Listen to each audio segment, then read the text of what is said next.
بسم اللہ الرحمن الرحیم۔ معزز خواتین حضرات، السلام علیکم ورحمۃ اللہ وبرکاتہ۔ میں اس سے پہلے آپ کی خدمت میں سابقہ اسباق میں ایک سے زیادہ بار عرض کر چکا ہوں کہ خاندانی منصوبہ بندی یا تحدید النسل یا بچوں کی پیدائش کو روکنے کا جو سلسلہ ہے، اس کے جو داعی ہیں اس دور میں، ان کا سب سے بڑا ہتھیار عزل ہے۔ اور میں یہ بھی آپ کی خدمت میں عرض کر چکا ہوں کہ عزل کے بارے میں شریعت کے جو احکامات ہیں ان کا خلاصہ یہ ہے کہ عزل پر 3 حکم لگ سکتے ہیں، یا تو یہ مباح یعنی جائز ہے، یا یہ مکروہ یا ناپسندیدہ ہے، یا پھر یہ حرام ہے۔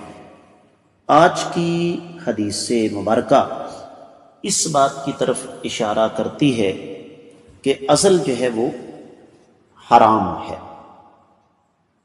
مشکات المصابیح کتاب النکاح باب ہے میاں بیوی کی باہمی تعلقات کے حوالے سے 3200 پہلی حدیث کتاب میں، جبکہ 7ویں ہے باب میں۔ الفاظ سماعت فرمائیے گا۔ وعن جزامة بنت وهب قالت حضرت رسول الله صلى الله عليه وسلم في أناس وهو يقول لقد هممت أن أنهى عن الغيلة فنظرت في الروم وفارس فإذا هم يغيلون أولادهم فلا يضر أولادهم ذلك شيئا ثم سألوه عن العزل فقال رسول الله صلى الله عليه وسلم ذلك الوعد الخفي وهي وإذا الموءودة سئلت، رواہ مسلم۔ معزز خواتین و حضرات، حدیث مبارکہ صحیح مسلم میں ہے، تفصیلی حوالہ نوٹ فرمائیے۔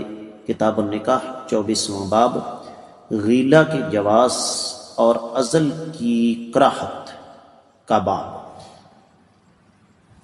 اب ترجمے کی طرف بڑھتے ہیں۔ سیدہ جزامہ بنت وہب رضی اللہ تعالی عنہ بیان فرماتی ہیں کہ میں کچھ لوگوں کے ساتھ آقا علیہ الصلوۃ والسلام کی خدمت میں حاضر ہوئی۔ اس وقت آقا علیہ السلام ارشاد فرما رہے تھے کہ میں حالت حمل میں دودھ پلانے سے منع کرنے کا ارادہ رکھتا تھا۔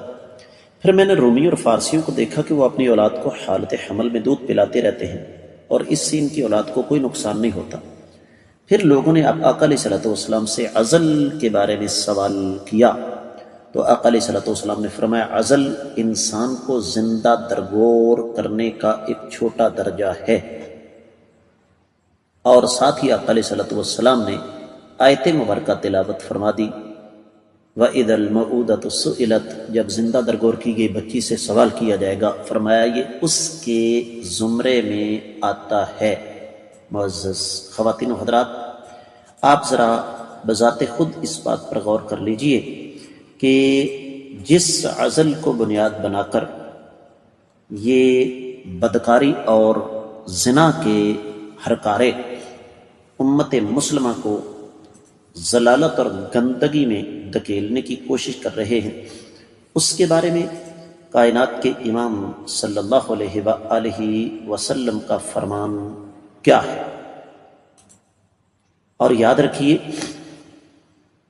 کہ یہاں پر نبی کریم صلی اللہ علیہ وسلم کی مبارک زبان سے نکلے ہوئے الفاظ واضح طور پر یہ بتا رہے ہیں کہ یہ ایسے ہی ہے جیسے انسان اپنی اولاد کو زندہ درگور کرے۔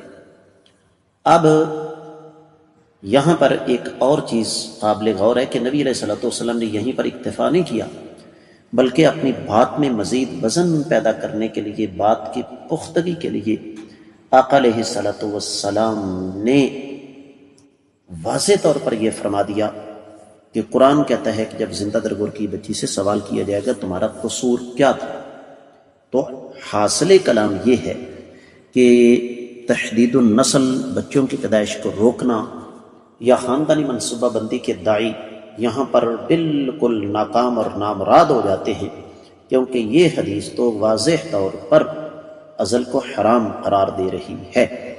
میں امید کرتا ہوں کہ آپ کو اس کی اچھی طرح سمجھ آ گئی ہوگی۔ اس کے ساتھ ہی حدیث کے سبق سے بھی اجازت چاہوں گا۔ السلام علیکم ورحمۃ اللہ وبرکاتہ۔